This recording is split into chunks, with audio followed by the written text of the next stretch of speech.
Howie, what are you drinking? Something strong. What's the matter, Howard? President Roosevelt escaped. What are you talking about? Presidents. Which one? Roosevelt. Yeah, which one? No, my tortoise. President Roosevelt. He escaped. How does a 100-year-old tortoise escape? I left the gate open when I went to check the mail. Where's your mailbox? Europe? I saw him eyeing that gate the other day. He had to have timed it out perfectly. I searched our entire neighborhood. Did you search your entire yard? Hey, we're talking about his best friend here. Thank you, Lucky. You're welcome, Howard. You're right. I'm sorry. We shouldn't make fun. I'm gonna miss him. He's outlived 2 of my wives. I'm going to the WC. Okay, pal. You know, friendship between animals and humans is essential and special. And friendship is essential to the soul. What? Friendship is essential to the soul. It doesn't exist. What, friendship? The soul. Hey, knucklehead. Inside voices.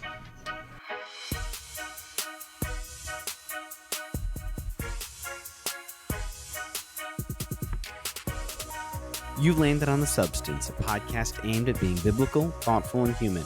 Join us here every other week as we engage the culture without the culture war.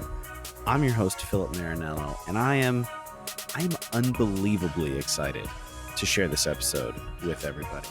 If you're new to The Substance, we are a variety show where every other week we talk for about 60-plus-ish minutes about things related to faith, culture, and the arts, and we invite on folks who are smart, talented, engaging in good, valuable work. Previous guests on the film side include folks like Josh Larson from Film Spotting, the now New York Times film critic Alyssa Wilkinson, Mike White of the Projection Booth podcast, and our pals Slim and Mitchell over at Letterboxd. But then we also have folks like Jamar Tisby and campaign co-founders Justin Gibney and Shabaka, poet, activist, multi-hyphenate artist, propaganda, and author and co-host of the Holy Post podcast, Caitlin Chess. Our library's got about just under 150 episodes. Go check it out if you're new to the show.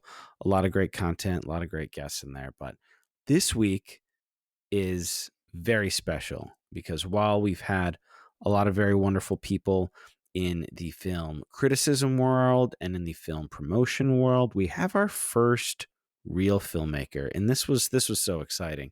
We talk about it briefly in the show, but lucky a film we're covering today is a film that I have loved for quite a long time, and that's the same with Abiel Chessie, who former guest on the show, friend of the podcast. See her out at film events here in Kansas City, local film critic here with The Pitch. She as well has been a fan of this film ever since it came out. I've just tweeted and posted and here and there about it, and every now and then John Carroll Lynch has liked it or shared it, and a couple of times I'm like, hey, let me just reach out and see what happens. And I reached out a handful of times, didn't get anything back, didn't take it personally, didn't pester, but every now and then when Lucky would come up organically and he was attached or tagged or liked it, I throw it out there. And then a little while back when the writer's strike was happening, Abby was talking about how Lucky is going to be featured in the Lent section of her upcoming book with IVP, Silver Screen Liturgies. I'm very excited for that. And then I did it again. I was like, hey, if you ever would be interested in talking with us, we'd love to have you. And he said, sure. Well, when the strike is over, reach out to me. And I was like, okay, I will. And I had no idea. He seemed like a good guy, like a working character actor who, as you'll hear in the conversation, he's a very humble guy, very down to earth dude. I was like, I think he's serious. So after the strike terms were met, I reached back out and said, hey, would love to get this on the books. And he hit me back almost immediately. And here we are. So John Carroll Lynch, over his decades long career. I mean, a lot of you guys, if you don't know the name, you see the face, you're like, oh, I know that guy. He's worked with so many people over his career. He's worked with folks like Martin Scorsese, David Fincher. He tells a great Scorsese story right out of the gate. So look out for that. That's a lot of fun. Yeah, Scorsese, Fincher, the Coens, Clint Eastwood, John Woo, Albert Brooks, Tom Hanks in the HBO show. Like, he's worked with so many great directors. And now the right script, the right set of circumstances came along, and he got to make his first movie. And it's incredible. And it's also kind of just fascinating and interesting, providentially starring Harry Dean Stanton, who was a very prolific character actor as well of the previous generation. So a lot of incredible stuff here. This movie is beautiful and transcendent and about all the things in life and death and mortality. It's an incredible film. He was very generous with Abby and I. We had a wonderful conversation. So I'm excited for you guys to listen. Share the show with your friends. And if you are a Patreon member, you can actually go watch the video. So without further ado, here's our conversation with John Carroll Lynch on his directorial debut, Lucky.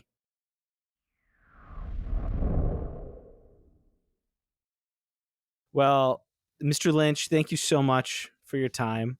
Appreciate it very much. I'm sure we'll talk about a lot of things. I want to keep it Lucky focused because that's why we're here. And I guess the one fan question I had before we start was looking at all of the great folks you worked with over the years. One stood out, Shutter Island. What was it like working with Scorsese and Max von Sydow on the same set? What in the world was that like? So the first 3 days of the film, I was freaked out. I'd worked with Mark before, gratefully, so I could talk to him about it. I was like, I had auditioned for the film. I had met Martin because Marty, I'm not a friend. It's a very familiar term, right? Yeah. Mr. Scorsese. I think I'm most comfortable with that anyway. It was like, you know how you have like a sore like in your mouth, but you go, is it still there? Yeah, it's still there. Yeah, yeah, still there. And that's how it felt with him. It's like, I think he's right over my right shoulder. Yeah, he's still there. He's still there. And it was like that for the first 2 days.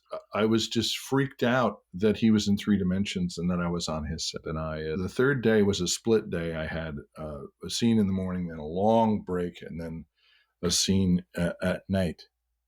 And I was like, you just got to get over this, you know? So I said, you know, I'd worked on films before. This is a film. This is no problem. And then I was sitting on the set for the first half, and I heard John, and it was Marty, and I hadn't realized he was there. I was like, oh, this is good. This is good. I didn't know you were there. Kind of demystified a little bit at that point. Yeah. So then there was a long break, and I come back on the set, and Max von Sydow was there.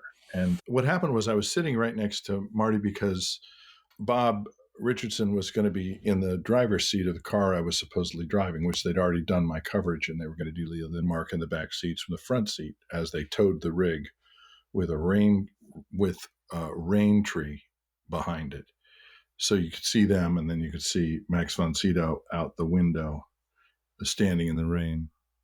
So Max von Sydow stands out, and I was just like, oh God, this is just worse now. This is worse. And I tried to go up and say something, and I said, without a doubt, not a sentence to him. Oh, like you couldn't say anything? No, I said something. There were words. It was because English is so forgiving syntactically. It was likely a sentence. There was an object and a subject and a verb in it somewhere, but nothing really that meant anything. And then I came back to the chair, and I was sitting there, and I look at him and I go, Jesus. And Marty looks at me and looks at what I'm looking at, and he goes, I know. What do you say to the guy? Do you say like Bergman made you stand behind a car like this? I don't know what you say. Oh, yeah. No, I'm a Italian American film fan, so Marty was like always worshipped in my household. I think Shutter Island I think more people are maybe coming onto it now, but I feel like that's a very underrated one. What did he call it? He either called it like his Hammer horror, his Val Lewton movie, like one of his like genre exercises, like doing something that he loves, but that the general public has never kind of valued highly in the same way they do like drama. I don't know. I mean, I don't know. They certainly value it with ticket sales. So I'm not sure who you're talking about. People love horror and they go to it all the time. And I think the movies, I think it's an excellent meditation on madness, and it's got noir roots, and it's really, it's beautifully cast. And everyone who works at the asylum has a filmography of sociopaths. It's not surprising that Leo's character is a little suspicious of absolutely everybody he meets. And that was one of the cool things about being a member of that crew. When you make as many movies and you make as many movies well, you know, even the ones, well, that's a lesser one. You know, yeah, it's lesser. It's like, what does that mean? Right. Yeah. Yes. Yeah. And also, I love where, you know, he was a guy who just, it was clear he's not making it for anybody else. He's just doing what he does. This is what he does. He makes these, and he'll continue to make them, not because, and he'll continue to make them until they pry an iPhone from his hand. I mean, he'll do whatever he has to do to get a movie made. So I was going to also ask, Shutter Island, that came out in 2010. Did you do Mark Ruffalo's movie before or after that? His directorial debut, and I'm pretty sure his only film. I'm not sure if I did it just before. I worked with Mark on Zodiac, and then I did. Which I'm sure when people see you and recognize you for that, they're real warm. It's funny when you turn a corner. Oh! Like I've gotten that response. I think Sympathy for Delicious was in between the two. Nice. Yeah, going through your filmography, I was struck by how many people who have been in the business doing other roles. You did a handful of their first films, and kind of thinking about that in relationship with Lucky, I was just kind of struck with all the incredible people you guys got to, between you and Harry Dean being the core of this and the movie being very influenced and inspired by his life. You got an incredible cast with Lucky as well. The Rolodex was almost entirely of Harry's doing. Anybody who we asked, for the most part, showed up to work with him for a day or two or three or whatever they had. And it was written with such intimacy by Logan Sparks and Drago Semenyo. It had such a heart to it. But it was also had a weird cross current, because the character is not Harry, even though they share the same biography. And that was weird. That was weird for Harry. And I'm sure there are a couple of times where I could kind of sense that there was one moment where he was just, I don't know that I want to give this story away in this context. The Mockingbird story is one that's formative for him. And it's in the film, and I don't think he really wanted it to be there. I got to the set, and Logan and Drago pulled me aside and said, Harry, we had to talk Harry out of cutting this scene last night. I went to him and said, listen, I don't want to make you go through this any more times than you have to. So we'll just see how the first one goes. And it was beautiful. And I said, it was beautiful and in focus, framed beautifully. And I said, I don't need another if you don't. And he never wanted to do another take. He wanted to just do one and leave. So he was 89 through most of this, right? 89, 90? 89 through the whole thing.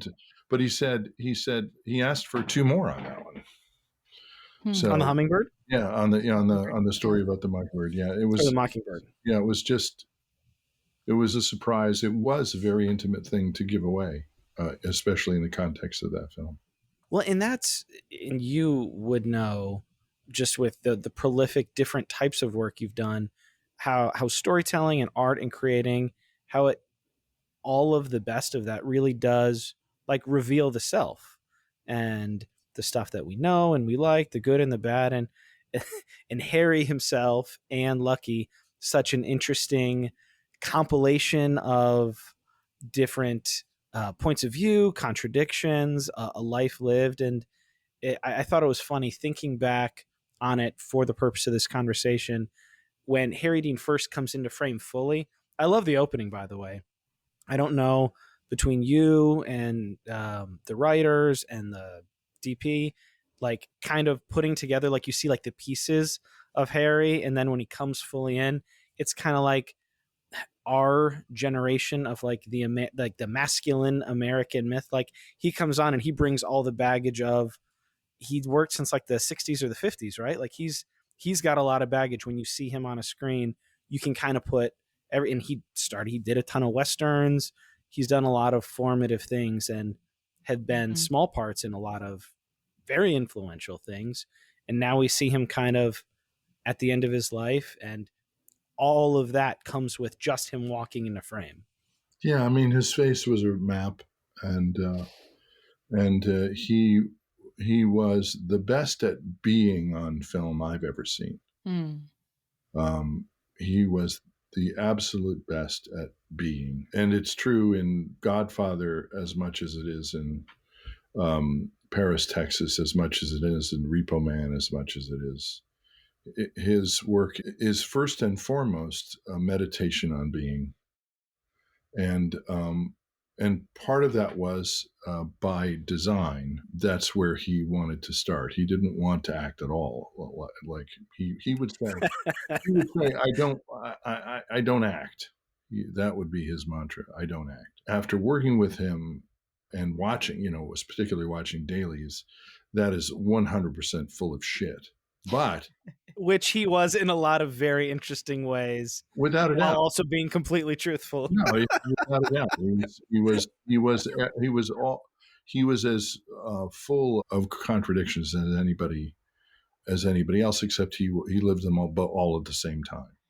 But what it did was, what that mantra did for him was it let him be in a way that was fundamental, and also it kept him from being directed too much. When someone's telling you they're not acting, they're also asking you not to direct. I'm sure. And so that was an interesting thing about, having my first feature with someone who didn't want to act and who didn't want to be directed. So one quick question that made me think. So you and your relationship directing Harry, did you guys overlap on season 2 or 3 of Big Love? Did you guys have any working relationship? I met him on the set of that, but only cursorily. I met him on the set of Big Love. Because you were only in a few episodes of that one, right? I think I was only in one. Jeannie Tripplehorn was my primary acting partner in the show, but I met him during that time because it's been a long time since I've watched that. Yeah, Drago, one of the co-writers who was my friend who brought me into it, he met Harry through Dabney. He met him through Dabney because Dabney Coleman, and Harry were friends for decades, and mostly through Dan Tanis, I think.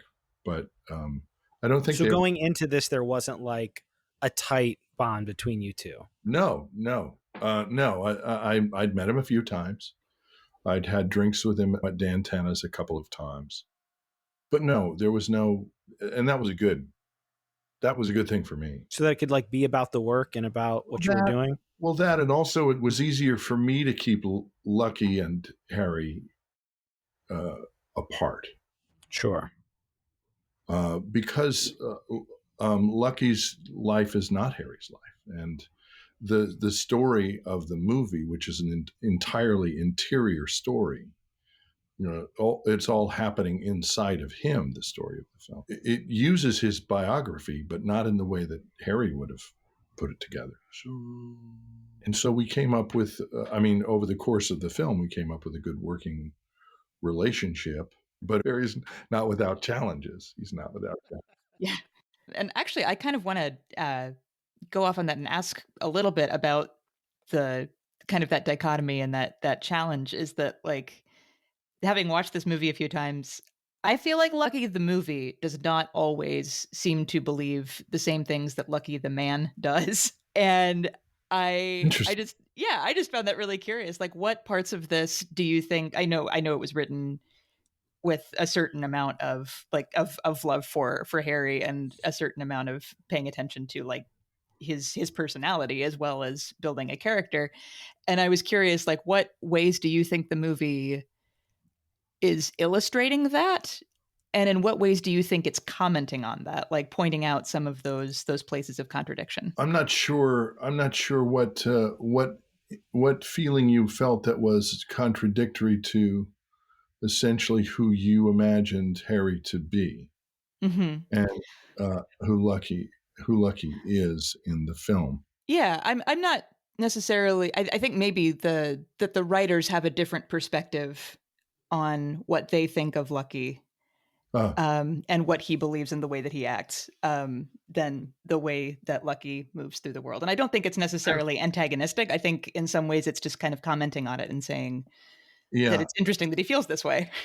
I've always, whenever we were looking at the film and as we were putting it together, what I loved about the way in which the screenplay worked was that you weren't quite sure how much of what Lucky says he actually believes. Yeah, exactly. He has a beautiful speech at the end, a beautiful kind of discovery about nothing, guts, and then he wins the argument, and then he lights a cigarette inside. And I loved, over the course of time, I would laugh going, I'm not sure whether he had all that fight and that thing about nothingness just so he could light a cigarette inside or not. Right. Right. I'm not sure, and I'm glad I'm not sure. Yeah. Well, and that's what makes it human, right? Yeah. Yeah. I mean, the questions of mortality and eternity, which the movie rests on, there are no true human answers. We have many metaphors for our perception of the world. We have many metaphors for that. In every society, we come to an understanding of a ritual around acceptance of our finiteness. And some of them I'm more familiar with because I'm a Catholic than others I'm unfamiliar with. But almost every religion in the world has a ritual that bonds that time as sacred. And the central core of the question in the film is, what is sacred if nothing is? Mm-hmm. If there is no God, there is no heaven, there is no hell, what is eternity and sacredness? And that I think, whatever Harry believes or believed, which he says in the movie was his primary ethos, whatever he really truly believed, what the film hopefully brings people to is an understanding of a practical understanding of what it feels like Absolutely. to come to terms with my ending. Yeah. I When loved you- that. When you frame it that way, it makes me think. So a few years ago, I've seen this film probably 4 or 5 times. A few years ago, and I think in 2021, I had like a remote film group during COVID where we would all watch movies together and then talk about it. And I showed several of my friends Lucky.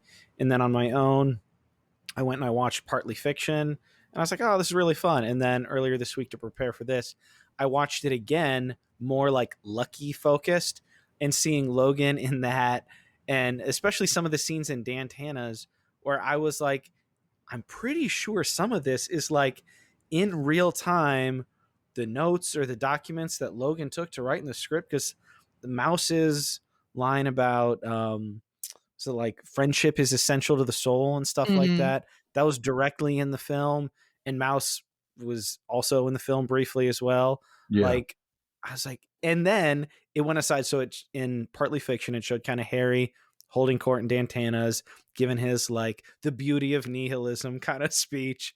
And then it cuts to Logan going, he's full of it. Like he's a big softy also. Like, yeah, he kind of believes this, but it's also just like you said, it's not like a judgment, but it's like it does, his belief in the nothing and in the void does something for him.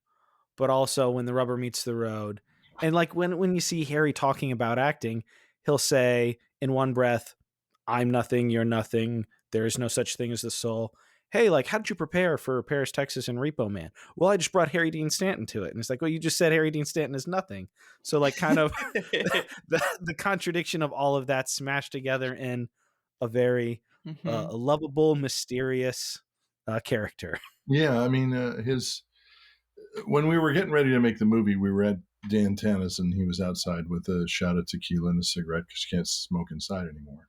It was a nice warm night, and this guy started talking to me, and he, what have you been to Dan Tana's? No, I would love Okay, to. so Dan Tana's is an Italian steakhouse until about 9:30, and then it turns into the Star Wars bar until closing. Okay. There's a series of aliens that come through the doors, and you're crazy in there. I mean, the weirdest shit happens in that building. It's so nuts. Anyway, this guy started talking to me, and he said, I just finished my drive from Florida. I just sold all my stuff, and I just moved. I just had a calling and needed to move here.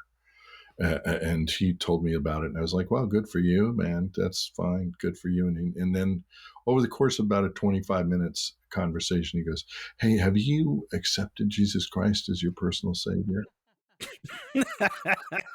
And I looked at my watch and said, dude, it's like 12:30, so I'm going to wrap this up.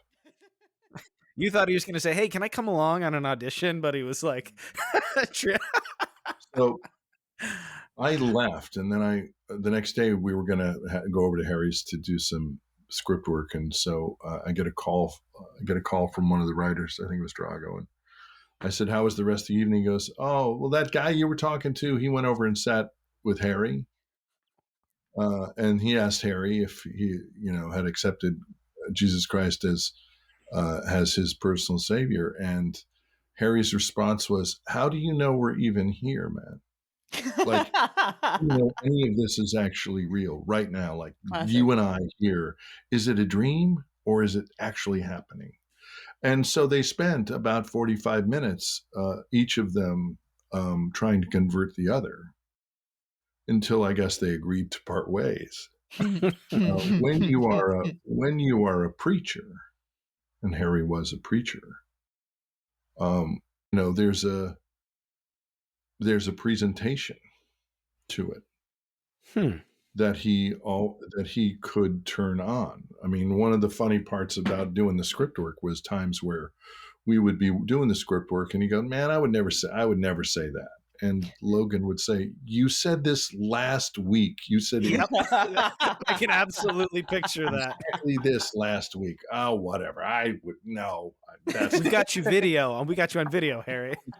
And that's one of the weird cross currents of the piece, because it was so intimately created. It was tailored for him that sometimes I get pinched a little bit because he couldn't get away from it. By that I mean, you do a role and you discover things in it. Even if you're Harry, you're doing that. Probably more likely you are doing that more than anything else. And to discover his own biography in the piece is very strange relationship to material. Especially being almost 90 in a movie about joyfully living in mortality.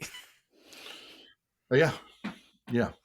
You saying that that Harry was asking the guy, like, how do you know any of this is even here? Are we actually here? Are we even experiencing this? It made me think of like the one scene in Lucky that I've never quite been able to wrap my head around is the scene after he leaves Elaine's and James Darren comes after him and tells him not to fight the lawyer, and then there's this great big red light, and then James Darren leaves the scene, walks through the bar, and then Lucky kind of follows him. I'm like, what is, it seems sort of hellish. It seems sort of otherworldly. And then it just kind of ends in this odd dream sequence. And you're left wondering, like, very Lynchian, if you will. Very Lynchian. And you're like, did that happen? Where are we with that? It's come to my understanding, making the film, but more and more as I work on other films. Harry was right, and certainly the writers were right, that realism is a thing. That it's a motif. Realism is a chosen motif. Shutter Island really, really plays with that. The jump cuts, the intentional movements of coffee cup from one side to the other, the weird way and Thelma and Marty cut the movie made you question, did I miss something? Hmm. So, I feel like I love them. I love when people are able to mix fantasy into film. This particular movie has magical realism moments, but Mhm. where do they start exactly? There's a way to read the movie that, the door opens at the beginning of the film and he's swallowed by sunlight and door Yeah, slam. he is like walking into Yeah. like glory, like he is walking into like this Glory. like Shekinah, like just pure like bright light. And Mhm. then I caught that this time especially. Yeah. And then that's when you see him fully, and it's kind of like it's a transition, and you can read that a number of ways. Yeah, and I mean, I loved everything about this screenplay that questioned what you're watching Gorgeous, in a man. It's a completely beautiful realistic screenplay. world. Again, if we're talking about what does it feel like to accept one's time is limited? What does it Yeah. feel like? And so things stopped meaning what they meant. My dad, when he was dying, he got an "I voted" sticker because he voted from the hospital for in a Democratic primary for governor, and he voted as he always did in his entire life for the most progressive candidate he could find, which meant in Colorado he lost a lot. I Mhm. mean, he rarely won, and he was a political guy for his whole life.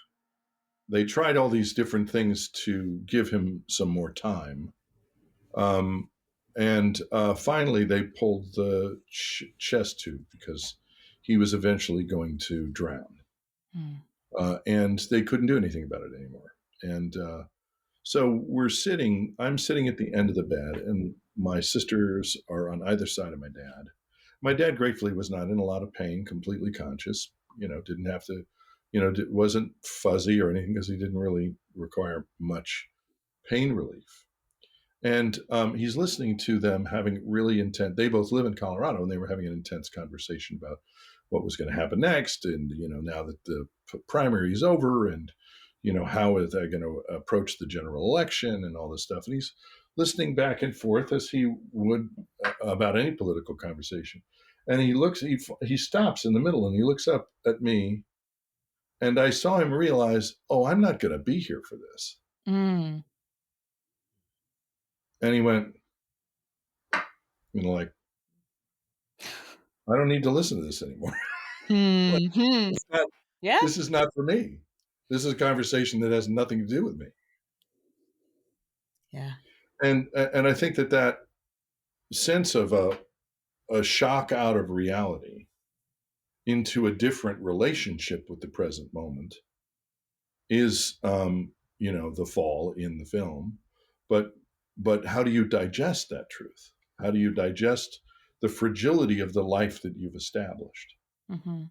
And that's what I all of the need is played out in a very tiny palette, and I love that.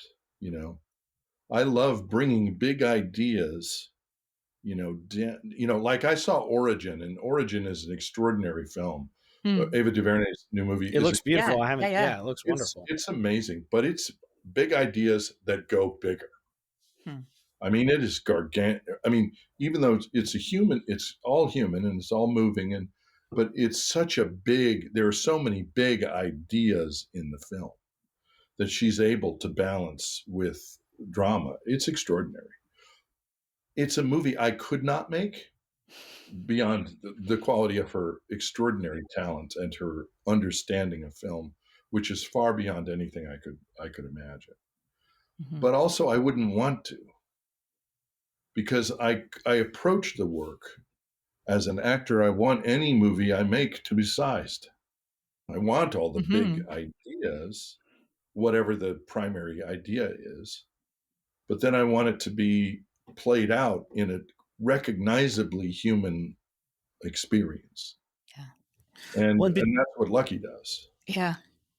and in between you and the writers, I'm always so impressed.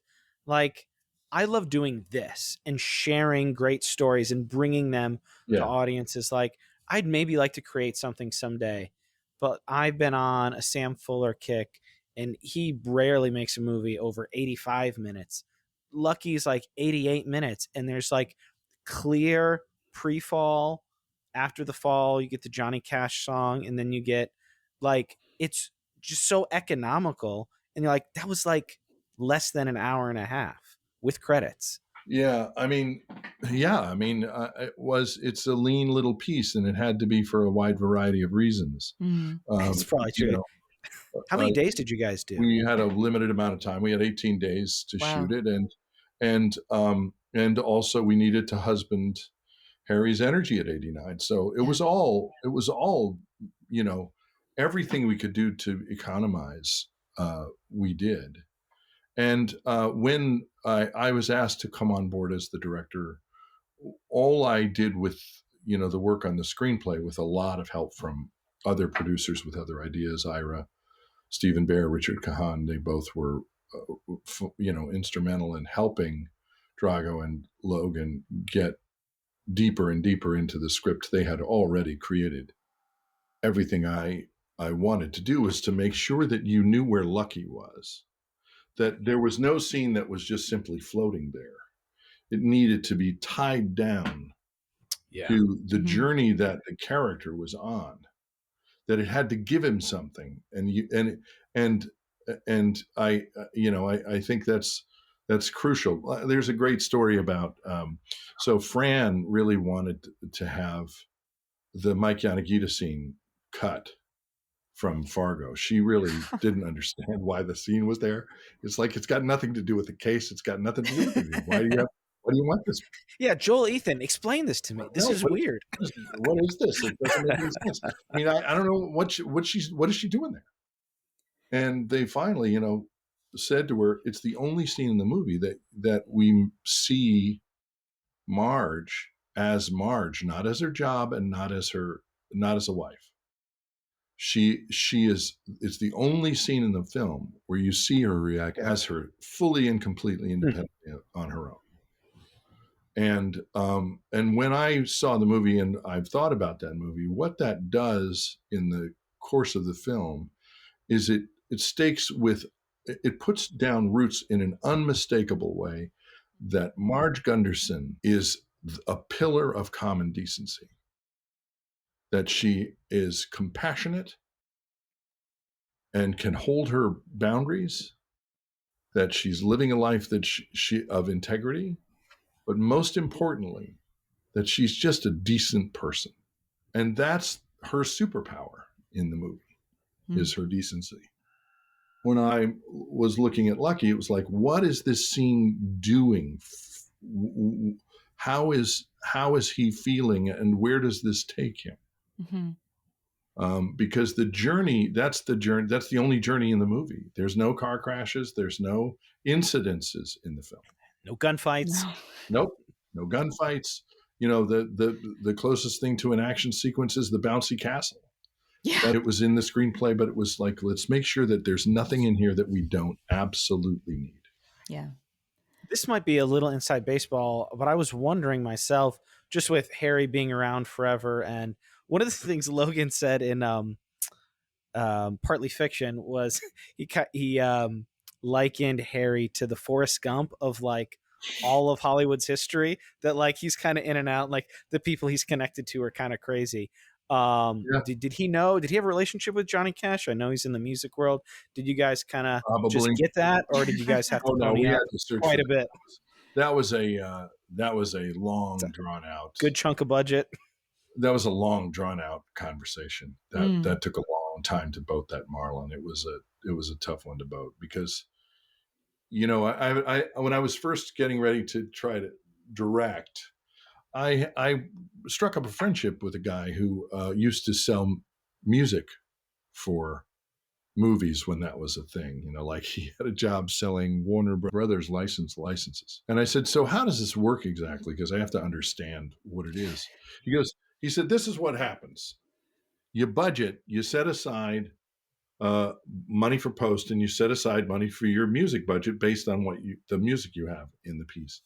And then you go through it, you go through making the movie, and you've rated the music money to finish your movie.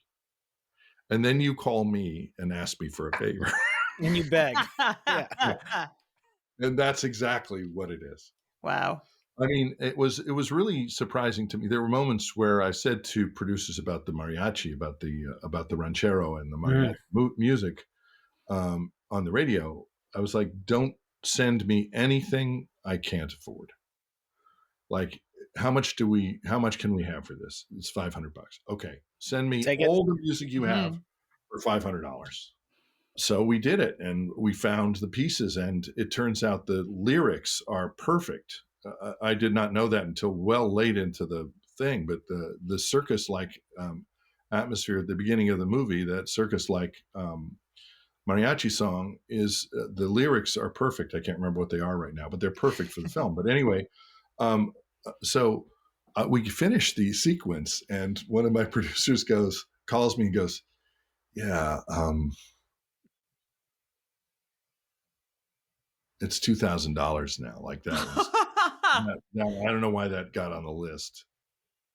And I was like, okay, but we're not changing it. You told me they were $500. We'll have to figure out where that $1,500 is going to come from, because it's not going to, I can't take it out now.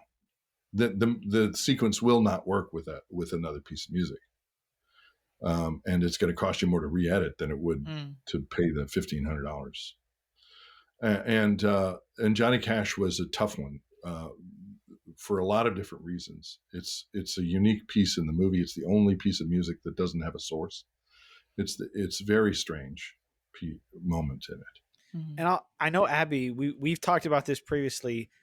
She had an insight that I'm excited to hear how that goes. But I'll say, with Johnny Cash, incredible, transcendent, like mythic American artist. I love him. I've got all the American records on vinyl and several of his others. And I'd say like 90% of the time when I hear a Johnny Cash song in film or television, like it kind of takes me out. My brain goes from being like in the universe of whatever I'm in, and then, oh, that's Johnny Cash. And like in Lucky, you recognize it's Johnny Cash, but it's perfectly suited without being too on the nose. It was perfect. Well, throughout the process of trying to figure out a way to make that work, my job was to do the due diligence around it. I was told them we wouldn't be able to afford that, so I started looking at other solutions.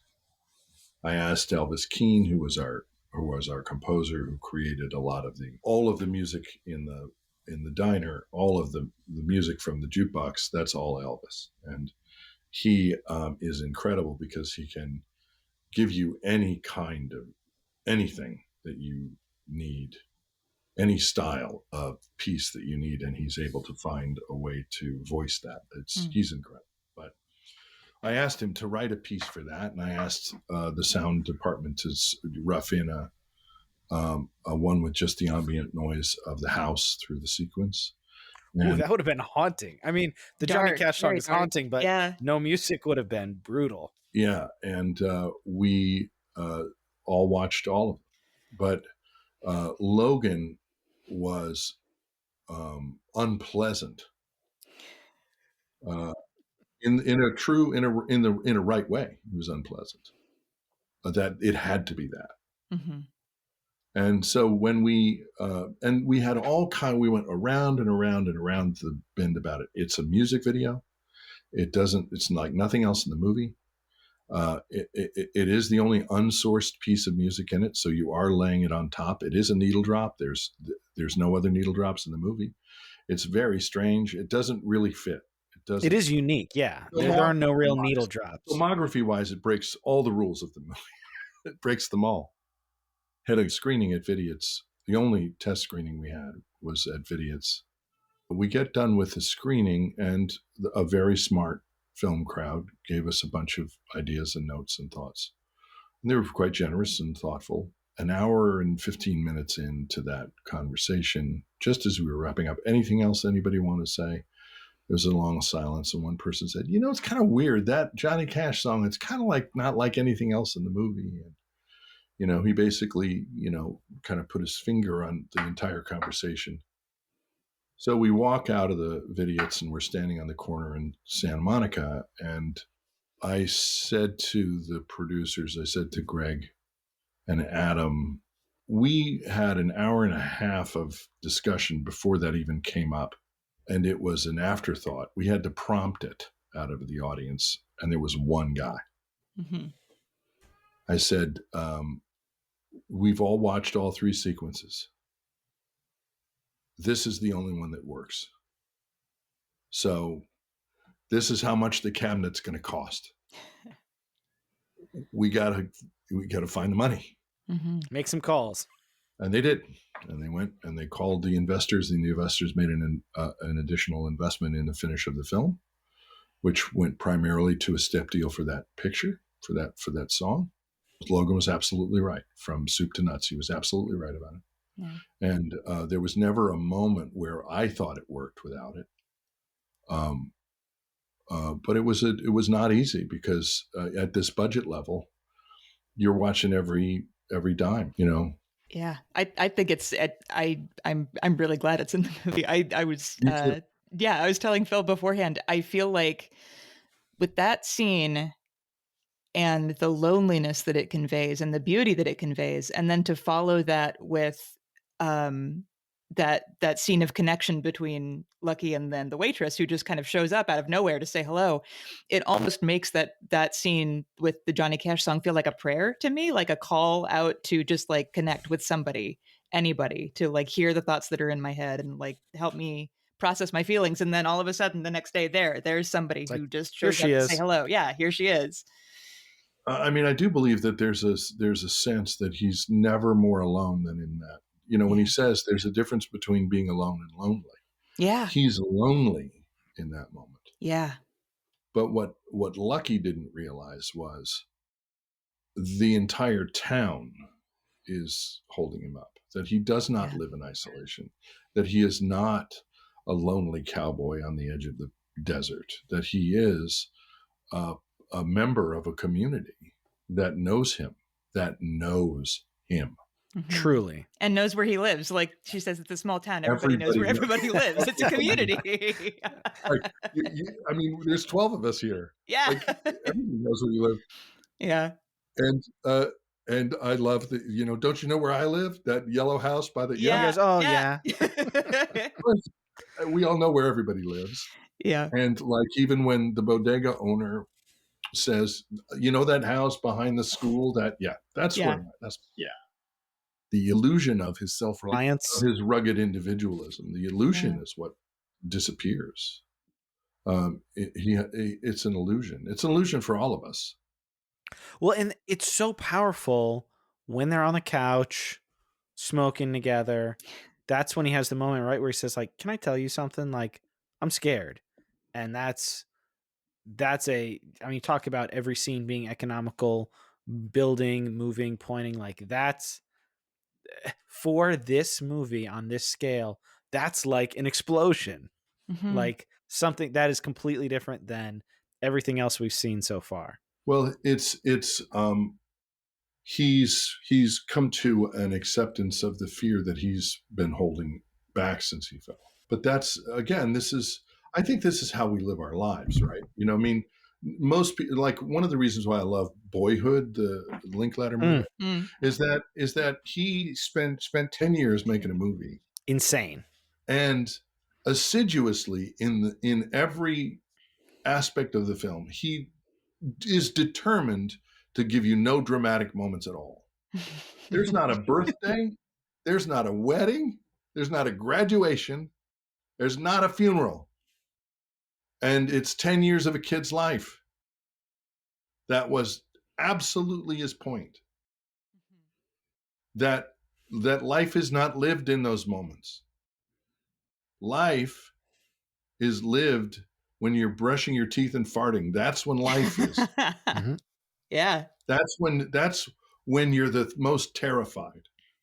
And there were moments in the movie in Boyhood where let's throw these circular saws, these circular saw blades into the wall. You stand over Sure, there. yeah. And you're like, oh, good God. And just like every other kid, how did we survive? Like, how did So true. That is how like did any with of young kids, I'm like, oh, like I want them to have a great time and Yes. like experience and explore and grow into their own people. But like, I want them to survive to like, yeah, and you like this, the sockets are going to kill you. So let's Yeah. try to, I mean, if you get into the mindset, that's why it's a really weird mindset we're in where everything is terrifying, and COVID's made it worse. Mm-hmm. Everything is terrifying because everything can kill you, which we haven't experienced, to be honest. I mean, I'm on a tangent, but the COVID of it all sure. The movie does play different, I think, than when I first saw it probably now. does. I haven't seen it since COVID because the isolation is different, I'm sure. But Yeah. the COVID of it all for me is that my generation of people, the major viruses were AIDS, which were only bloodborne, and Ebola, right? Bloodborne. E. coli is foodborne, but that's not really a virus. An airborne virus makes everything deadly. Everything, when we didn't know what was going on. Yeah. The actual uncertainty of life is made much more present. Palpable. And Yeah. that's what happens to him. He's always been vulnerable. It's just now he recognizes his vulnerability. He's forced to, like, against his will. With the Johnny Cash song, like, I'm pretty sure one of the last shots, if not the last shot, is him more or less in his bed in the fetal position. Yeah. And like Abby said, with the lyrics kind of like almost against his will, crying out to the void for relief. And then it provides. It's like that whole, and that's the other thing, watching partly fiction and a number of Harry Dean interviews, kind of thinking about Lucky, he would both say, oh, like, I'm nothing, there's nothing. And then, yeah, he would quote Jesus. He would quote Buddha. He would quote like all these deep thinkers in order to help give him meaning for this thing that he said there is no meaning. And that was beautifully distilled in Lucky. Well, what is the meaning of what is the primary meaning? What is the primary value of his discovery? What's the primary? I mean, I guess for him, maybe like peace. I mean, he says that it's in this Tom Skerritt scene, and he digests. Yeah. That's where I was wanted to go next. Is your only choice is to smile? Yeah. I have a question for you. I know moving. that whole, like, that's another, I would think either the song at the birthday party or the Skerritt scene. If I was just going to show somebody one scene from the movie to kind of hook them, you've done a plethora of stuff, but one of the things that I do kind of associate you with is a lot of just genre stuff, because you've done so many things. Like, what was Alien for you, and then what was it like to have Harry Dean and Tom Skerritt sitting at a diner X amount of years later, 40, 50 years later? Well, Tom came in, one of our friends and cast members, Hugo Armstrong, went and picked him up at the airport. And he came straight from the airport from, the Northwest where he lives, to the set. And Harry was sitting outside, and Tom and he say hello and hug. And Harry says, "You remember that time we changed science fiction forever?" Oh, man. Subtle. And he goes, "Yeah, I remember." Tom's an actor who brings a really good military presence with him. He's played a lot of military people. He has a build that we describe as military. He's got and one of when he throws that hat down on the counter, you believe it. Yeah, you believe it. And he works with veterans. He works with a lot of PTSD veterans. That's what drew him to the piece to begin with. That's one of the reasons why I said yes. And he also, his best work to me is in A River Runs Through It, where he's dealing again with faith, and even in MASH, he presides over the Last Supper for Painless. He gives Painless the placebo pills to put before he lays him in the casket. Yeah. So there's something about Skerritt as a performer that brings a divinity to his work, and in essence, in the movie, he's a priest. Yeah, he's like the military chaplain for Lucky. That's right. Telling him the story to kind of give him the permission to find. And it's like, if this girl in the Philippines can have joy, an old guy out here surrounded by love can find surrounded joy. by, like, the joy he has in the film when he smiles at the end of the bar scene is the moment of full and complete acceptance of the mortality that he's facing.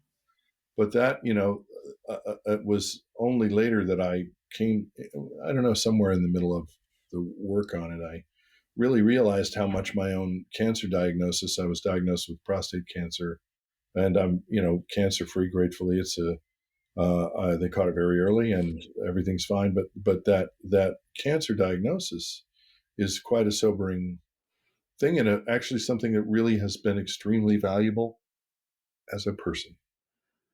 Kind of life is more precious. It's a clarifying moment to be told there's a clock ticking.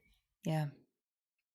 I equate life to the end of a soccer game where they don't know how much penalty time is left, but the game's going to end at some point. We're not quite sure when. Yeah. And that's probably the best sports analogy too, because those games actually end. There's a clear, definitive ending. Yeah. No, they end, and the other part of it is, without a clock, soccer is fucking meaningless. I mean, true. I could literally. I mean, when I was a kid, we would play all day. Yeah, I mean, there's no. It needs time to be meaningful. That is a really good metaphor for this existence. Yes, we need, as a human being, I require time for me to have meaning, for what I choose to have meaning. That's one of the interesting things about all the metaphors around vampires. In every circumstance, is that life becomes valueless when you have it.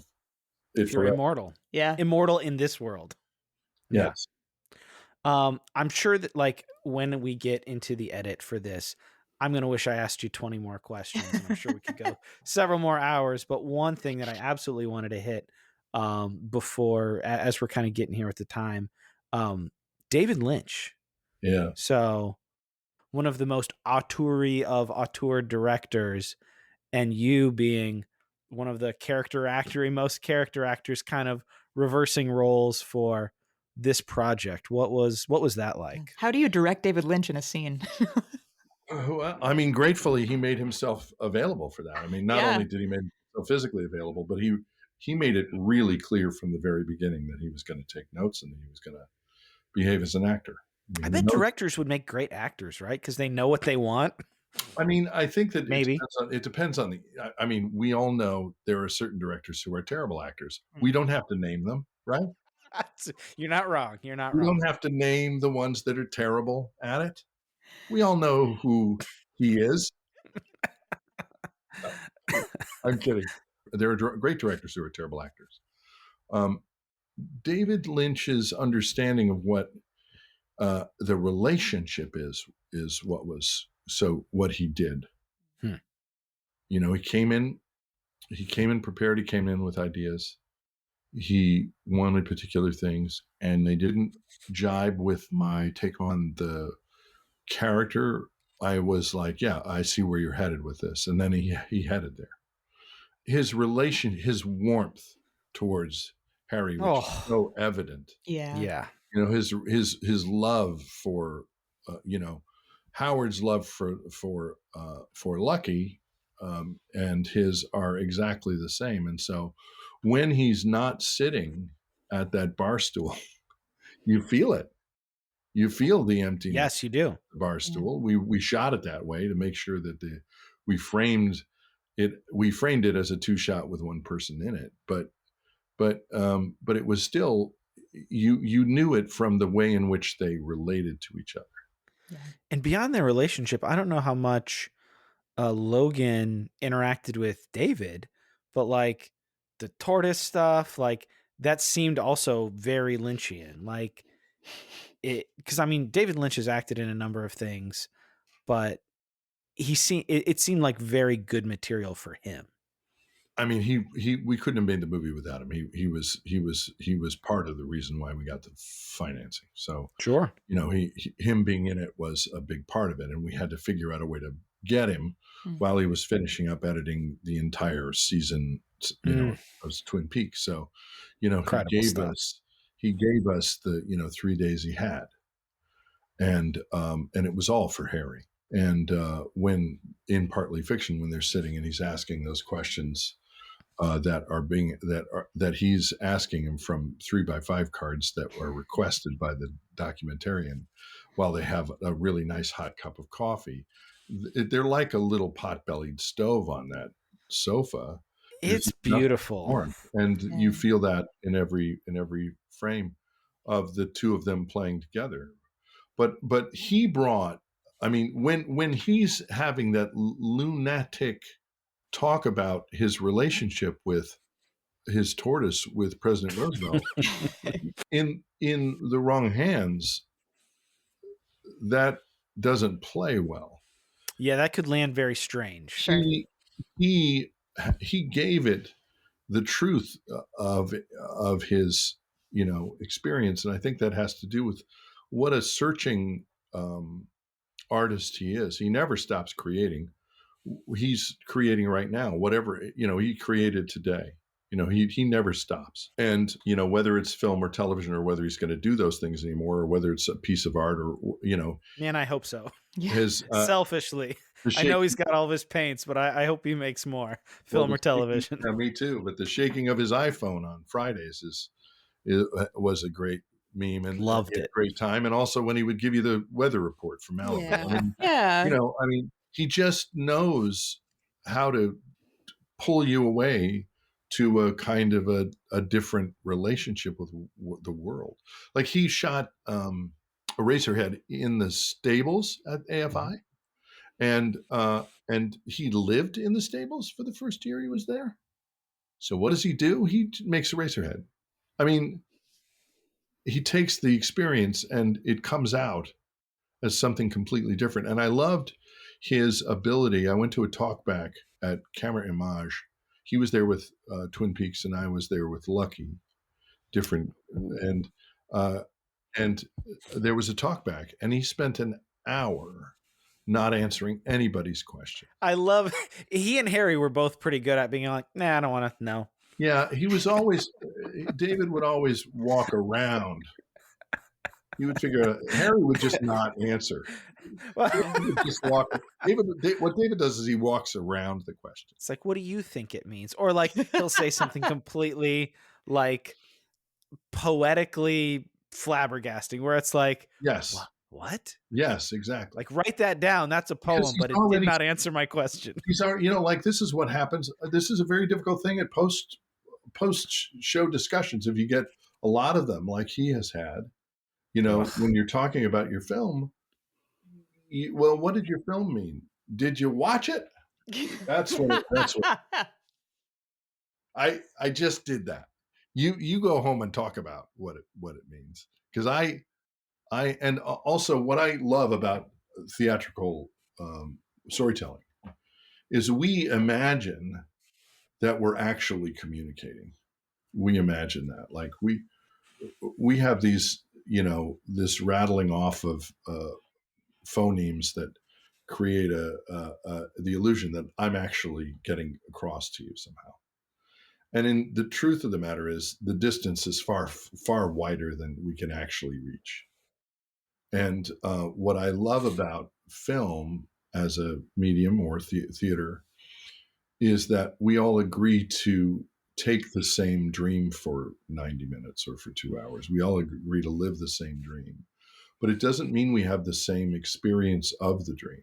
Yeah. Yeah, what you see is not what That's I right, see, yeah. or whatever. What you see is not what I get. Yes. Yeah, well, yeah. it's you get what you see, but yeah, what you see is not what I get, or yeah. Yeah, Yep. exactly. And I do agree with that as a primary concept.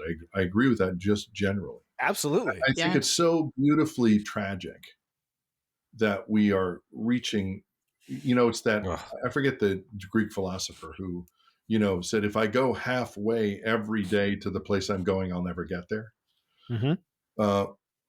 Well, that's kind of how communication works, I think. If we can reach halfway, I won't keep you much longer, but I do want to say this. One of the things I liked about the editing process was asking the question, how long do I want the audience to be thinking about this? And That's a good way to. Idiocy of it is, I actually imagined I knew what you were thinking. No, and that's crap. it's so important. Like, Abby and I are both very big proponents of the theatrical experience and even like the physical media. Like, it's I mean, there's definitely a lot of film and television that is products and just content and kind of nonsense, and we won't name any of those names either, but at its best, it's of all of the value. Like, that's that's all the things that we're doing, grasping at meaning, trying to understand ourselves, trying to understand one another and live amongst others. Like, that's what that art touches. Yeah. And I just wanted to say I've been thinking about this and like kind of throughout the conversation we've been having. So I've shown Lucky to about like a handful of people, to like my mom and a group of friends in a room, to like I've recommended it to friends during COVID. I showed it to some folks at my church when I was preparing for the book to kind of tell them what I was working on. And everybody I've shown it to has had like a really, really strong reaction to it. And I think it's because of the human scope of the story, and I think it's also because there are so many meanings that you can take from it. There are all of these really like universal themes and beautiful open-ended questions that I think people choose to answer for themselves in different ways. And like I'll never forget the first time I watched it was with my mom, and I told her a couple months earlier when Harry died, I was like, man, I'm really sad because Harry Dean Stanton died and he was one of my favorite actors. And she said, yeah, that's sad. And then just kind of moved on. At the end of that movie, she was in tears, like ugly crying. And I just said, well, are you okay? What's going on? And she just looked at me and she said, he died. And I was like, yeah, he did. And I think it was for her wrapped up, and I think for me a little bit as well, wrapped up in the fact that like my grandmother had passed away earlier, about like a year ago, and my grandfather a few years before that. And so I think she was thinking about that a lot while we were watching the movie. But I think everybody that I've talked to brings a really unique perspective, a very personal perspective to watching Lucky. And I think that's one of the great gifts of the film. So I just wanted to thank you for that. Well, thank you. And it was a great pleasure to work on it and to learn from. And I loved how it turned out. And you're never sure whether or not what you're working on is going to work or not. And it was exciting to have people respond to a piece of work. So much of what we do vanishes so quickly now. It's like we make battleships and then sink them immediately. So there's so much one works on that never has any response. I'm glad that Lucky has a response, because the screenplay deserved it. Harry deserved it. And the work of everybody who came to play with Harry, from me to everybody, the guiding principle of the piece from the very beginning was, let's show off Harry. Yeah. And it does that. And there's not going to be, I don't think there's a better elegiac movie than that one. There, right down to the smile into the lens, where he finally gets to thank us for watching him for 50 years. Yeah, it just Incredible. it breaks my heart every time. I mean, in a beautiful and wonderful the way. best Yeah, way.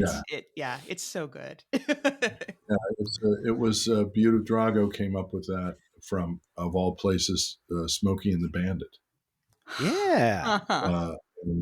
And when we got that draft, when they put that in Era, Ira Stephen Bear, one of the executive producers, called me. Have you finished it? I said, no, not yet. He goes, call me when you finish. And I finish, and I see that in print, and I lost it. Yeah. I lost it. And I called him and I go, yeah, I just finished it. Well, that's so good. Anyway. One of the things we like to do, and especially with somebody who is as busy as you do a lot of work. In all the interviews I heard, it looks like you're both not just like a consumer, but like a true enjoyer. Like you love this medium.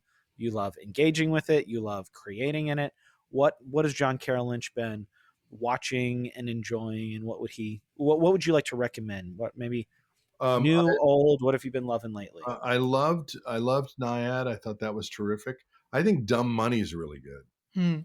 Okay. Dumb Money is a surprise. It was a surprise to me. I thought that was I went to see it, and I just thought it was just wonderful. I thought it was a really smart movie, an Adam McKay movie, but with a little more. Well, I mean, a little more heart, but it's also fucking terrifying. Yeah. Origin is extraordinary. It's an extraordinary piece. It's coming out in January 19th, but it's neon, so tell everybody to see it the first weekend, because it'll only be in selected theaters, and it needs to be seen on a screen, because there's a need to see those images when you can't get away from them. There are things that happen in the movie that are so. She's just so powerful. She's a powerful filmmaker, and it's a great film, and the performances are wonderful. She sold me really hard. That the director thing with her and Michael Mann was an incredible conversation. I was like, if that's playing in Kansas City, I got to check that out. Yeah, but it was really funny too. Like I only saw one cut of that, and there's no cut on Michael Mann. I mean, guy's genius, but it was funny. Like he talked for 15 minutes, and like then she goes, Michael Mann said the camera was in the right place. It's like, that's all I saw. It's like, talking about her movie, right? Not Ferrari. We're talking like when we're talking about your movie. You talk more. But I find her, like, even in the talk back, she absorbs. She's talking about the movie that she wrote, that she directed, that she found the money for, and all she is doing is reflecting back on the artist that she works with. She's amazing. Anything on the small screen that you've been loving? The small screen. I mean, I've loved the same thing everybody else did. I thought The Bear was terrific. I had a moment where I was on the strike line, and where Evan Moss-Bacharach was there, and he was picketing with Molly Ringwald, who was also in the first season of The Bear. And I said to him, I want to congratulate you on being on the best ensemble on television. And it includes all 160,000 other SAG-AFTRA members who want to be on your show. There's nobody they couldn't get to do that show. It's so fantastic. What else have I liked? I'll say I don't think it's a comedy, but it's fantastic. No, but I mean, I know. that particular thing. I mean, I really do think comedy should be funny. That would be good. But I think it is its own thing. It does have a lot of humor. It's incredible. And very funny people. The writing is and Oliver Platt level. is. I mean, everybody in it shines. It's a terrific piece of work. But I mean, that's kind of like, what recently have I looked at that I was like, that I want to watch more of. I haven't been watching a lot of stuff, I got to be honest, about television. We moved into a new place, and we just set up our television. So there you go. It's been a while. And then finally, you've got hundreds of things. I know the 4K of Fargo just came out. They're always re-releasing stuff that you've been in. What would you like to highlight specifically for people to check out of your work, or what do you have coming down the pipeline? I had the good fortune of working with Mario Van Peebles on a movie called Outlaw Posse. It's going to be premiering in February. Also, I did a Pamela Adlon's first feature called Babes. That looks very fun. I just read up on that today. It's hilarious. And the two women are Michelle. They're both just terrific. Yeah, I look forward. And I got to work briefly with Oliver Platt, which was even for 5 seconds. I like that a lot. I would love to play with him for the rest of my life. I just think he's a wonderful, wonderful actor. No, I'm definitely looking forward to that. Or anything else that you feel like is a underseen thing? I'm about to do something called She Rides Shotgun in February. It'll be really my first job back from the strike. Mr. Lynch, thank you for your time. Thank you for this movie. This is something that I want to promote to as many people as I can, and greatly, greatly appreciate your time.